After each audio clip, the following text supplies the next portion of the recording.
किन्हीं वजहों से अपनी पहचान छिपाने वालों के किस्से आपने जरूर सुने होंगे, लेकिन खुद के अस्तित्व को साबित करने में किसी को अगर 18 साल लग जाए तो हैरान होना लाजमी है। तो दोस्तों, आज हम जानेंगे भारत का वह पहला आदमी जो जिंदा होते हुए भी सरकारी फाइलों में मार दिया गया। दोस्तों, क्या कोई बता पाया है कि मरने के बाद कैसा लगता है?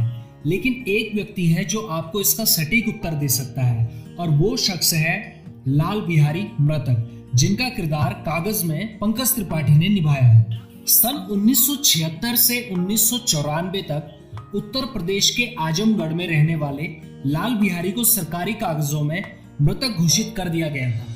इसके बाद इस जिंदा व्यक्ति को अपने आप को जिंदा साबित करने में 18 साल लग गए और एक लंबी कानूनी लड़ाई भी लड़नी पड़ी, और लड़ाई भी अपने ही देश के कानून के साथ और अपने ही उन रिश्तेदारों के साथ जिनके छल ने उन्हें जीते जी मार दिया। लाल बिहारी सिर्फ 22 साल के थे जब उन्हें पता चला कि उनके चाचा ने उनके पुश्तैनी जमीन हड़पने के लिए कुछ सरकारी अफसरों को घूस खिलाकर उन्हें मृतक घोषित कर दिया है। 64 साल के लाल बिहारी आज तक उस दिन को नहीं भूले हैं। वो कहते हैं, सिर्फ 300 रुपए लगे थे मेरे चाचा को मुझे मृतक घोषित करने के लिए। जिस सरकारी मुलाजिम ने इस काम में उनका साथ दिया था वो लाल बिहारी का पुराना मित्र हुआ करता था। इस बात से शायद लाल बिहारी को और ज्यादा सदमा पहुंचा था। लाल बिहारी ने अपने आप को जीवित साबित करने के लिए कई पैतरे अपनाए। कभी अपने ही चचेरे भाई का अपहरण किया, तो कभी पत्नी को विधवा पेंशन लेने के लिए भेज दिया, कभी विधानसभा में मुझे जिंदा करो चिल्लाते हुए घुस गए, तो कभी चुनाव में खड़े हो गए। पर इस सड़े गले सिस्टम से लड़ना आसान नहीं था। एक जिंदा व्यक्ति का कागजों पर अपने आप को जिंदा साबित करना इतना सरल नहीं था। जिंदगी से अपनी इस लड़ाई को लड़ते लड़ते कई दिन, महीने और साल गुजरने लगे, और धीरे धीरे लाल बिहारी को पता चला कि इस विषम माया जाल में वो अकेले नहीं। लाल बिहारी बताते हैं, उनका केस कोई अनोखा केस नहीं था। आपको जानकर हैरानी होगी कि सिस्टम के इस खेल का शिकार उनके जैसे हजारों लोग हैं। हर साल ऐसे कई लोगों को पारिवारिक क्लेश या जमीन जायदाद के लालच में उनके अपने ही परिवार वाले उन्हें मृतक घोषित कर देते हैं। इन्हीं लोगों की मदद के लिए लाल बिहारी ने अपनी लड़ाई लड़ते हुए मृतक संघ का गठन किया। वैसे मृत्यु से लाल बिहारी का सामना तभी हो गया था जब वह जीवन का अर्थ भी नहीं समझते थे। वह महज कुछ महीनों के ही थे जब उनके पिता की मृत्यु हो गई थी।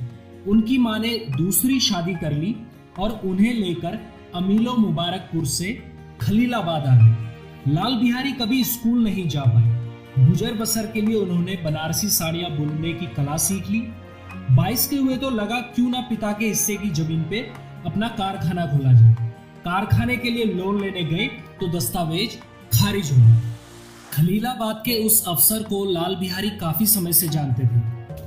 लाल बिहारी उनके सामने ही बैठे थे जब उस अफसर ने उन्हें मृत घोषित कर दिया था। लाल बिहारी का कहना था कि उस अफसर ने बहुत आराम से उन्हें कागजात दिखाए जिनमें वह 30 जुलाई 1976 से मृत थे। इस तरह उनके हिस्से की जमीन कानूनन उनके चाचा की हो चुकी थी। हर तरह के पहचान पत्र दिखाने के बावजूद उस अफसर ने उनकी एक न सुनी। ये कहते हुए लाल बिहारी के जख्म मानो आज भी हरे हो उठते हैं। लाल बिहारी के मुताबिक जिस गांव में आप नहीं रहते वहां आपको मृतक घोषित करना कोई बड़ी बात नहीं है। चूंकि लाल बिहारी उस जमीन पर बरसों से नहीं आए थे, ना ही कुछ उगा रहे थे, इसलिए उनके चाचा के लिए उन्हें मृत साबित करना और भी आसान हो गया था। प्रशासन से निराश होकर लाल बिहारी ने स्थानीय वकीलों से मदद मांगी। कुछ ने उनका मजाक उड़ाया तो कुछ ने सहानुभूति के 2 बोल बोल दिए, पर मदद कोई ना कर सका। उल्टा ये बात गांव में आग की तरह फैल गई और लाल बिहारी हर किसी के उपहास का पात्र बन गए। लोग उन्हें भूत भूत कहकर चिढ़ाने लगे, बच्चे उनसे दूर भागने लगे। पर इन बातों ने उन्हें तोड़ने की बजाय उनके इस विश्वास को और मजबूत बना दिया कि उनका कागजों पर जिंदा साबित होना कितना जरूरी है। इस कठिन पथ पर चलने के लिए उनकी पत्नी ने उन्हें सबसे ज्यादा प्रोत्साहित किया, और अब दोनों मिलकर इस जंग को पूरी मुस्तैदी से लड़ने के लिए तैयार थे। सरकारी कागजों में जिंदा होने का एक ही उपाय था, किसी तरह किसी भी सरकारी कागज पर उनका नाम चढ़ जाए। इसी विचार से लाल बिहारी ने अपने चाचा के बेटे का अपहरण कर लिया ताकि थाने में उनकी रपट लिखाई जाए और एफआईआर में उनका नाम आ जाए। पर उनके चाचा को पता था कि लाल बिहारी उनके बेटे को कोई नुकसान नहीं पहुंचाएंगे। उल्टा अगर उन्होंने रपट लिखा दी तो जमीन भी उनके हाथ से निकल जाएगी। इसलिए उन्होंने कोई शिकायत दर्ज नहीं की और लाल बिहारी का यह प्लान भी फेल हो गया। इसके बाद उन्होंने एक पुलिस अफसर को रिश्वत देने की कोशिश की और उन्हें इस जुर्म में गिरफ्तार कर लेने की गुहार लगाई, पर यह अफसर भी बिहारी के इरादे भाप गया और उन्हें यूं ही छोड़ दिया। बिहारी की पत्नी ने भी विधवा पेंशन लेने के बहाने उन्हें जिंदा करने की विफल कोशिश कर ली और बिहारी मृतक के मृतक ही बने रहे। एक बार तो बिहारी ने अपनी ही झूठी शव यात्रा निकाल ली। उनका कहना था कि इन बातों की गंभीरता को अपने आप पर हावी नहीं होने देना चाहते हैं, इसलिए वह छोटे छोटे मजाक करके हंसी का माहौल बनाए रखते थे। बिहारी की कहानी सुनकर सन 1980 में श्यामलाल नाम के एक नेता उनसे मिले और उनसे उनके नाम के आगे मृतक लगा लेने को कहा। अब बिहारी जहां भी साइन करते इसी उपनाम के साथ करते। कोई उन्हें मृतक कहकर बुलाता तभी सुनते। और तो और उन्होंने मृतक संघ Uttar Pradesh association of dead people नाम की एक संस्था भी खोल ली। इस संस्था में हर उस व्यक्ति को जुड़ने को कहा जिन्हें जीते जी मार दिया गया था। मीडिया का ध्यान अपनी ओर खींचने के लिए बिहारी ने 1988 का चुनाव भी लड़ा, वह भी स्वर्गीय वीपी सिंह के खिलाफ। यह फॉर्मूला कुछ हद तक काम भी आया। बिहारी को करीब 1600 लोगों ने वोट दिया और अब उन्हें लाखों लोग जानने लगे थे। बस फिर क्या, अगले साल बिहारी ने फिर यही फॉर्मूला दोहराया और अमेठी में स्वर्गीय राजीव गांधी के खिलाफ भी चुनाव में खड़े हुए। सारी जद्दोजहद के बाद आखिरकार 1994 में जिला प्रशासन ने अपने दस्तावेजों में फेरबदल किया और बिहारी को एक बार फिर जिंदा घोषित कर दिया। बिहारी को जो चाहिए था वह उन्हें मिल गया था। शायद इसलिए उन्होंने अपने चाचा को वो दे दिया जो उन्हें चाहिए था, बिहारी के हिस्से की जमीन। उनकी इस जंग की शुरुआत अपने लिए एक कारखाना खोलने के सपने से हुई थी, पर अपने हक के लिए लड़ते लड़ते यह सब एक आंदोलन में बदल गया।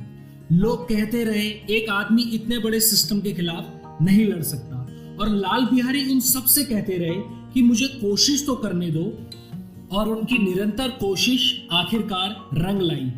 और रही बात चाचा की, तो उनका कहना था कि उनसे जीतना तो एक तरह से इस रिश्ते की हार ही होगी, इसलिए उन्होंने वो जमीन नहीं ली। कागज पर बिहारी के जिंदा होने के करीब 5 साल बाद यूपी हाई कोर्ट ने राज्य सरकार को ऐसे सभी मामलों की जांच करने के आदेश दिए जहां बिहारी की तरह जिंदा होते हुए भी लोगों को मृत घोषित कर दिया गया था। इसी संदर्भ में एक विज्ञापन जारी किया गया जिसमें ऐसे लोगों के सामने आने की अपील की गई। इसके 1 साल बाद राज्य ने ऐसे 90 केस दर्ज किए और राष्ट्रीय मानवाधिकार आयोग को इनकी सुनवाई करने के आदेश दिए गए। दोस्तों, बिहारी की कहानी ने ऐसे हजारों लोगों को अपने अधिकार के लिए लड़ने के लिए प्रेरित किया। केवल प्रेरित ही नहीं, बल्कि बिहारी की संस्था ने भारत भर में 25,000 लोगों की ऐसे मामले में मदद भी की है। तो दोस्तों, अगर आपको हमारी वीडियो पसंद आई तो कमेंट्स में अपनी प्रतिक्रिया दीजिए, इस वीडियो को लाइक और शेयर कीजिए, और यदि आपने हमारा चैनल सब्सक्राइब नहीं किया है तो सब्सक्राइब करके बेल आइकन दबाइए। हम जल्दी नई वीडियो के साथ पेश होंगे, तब तक के लिए धन्यवाद।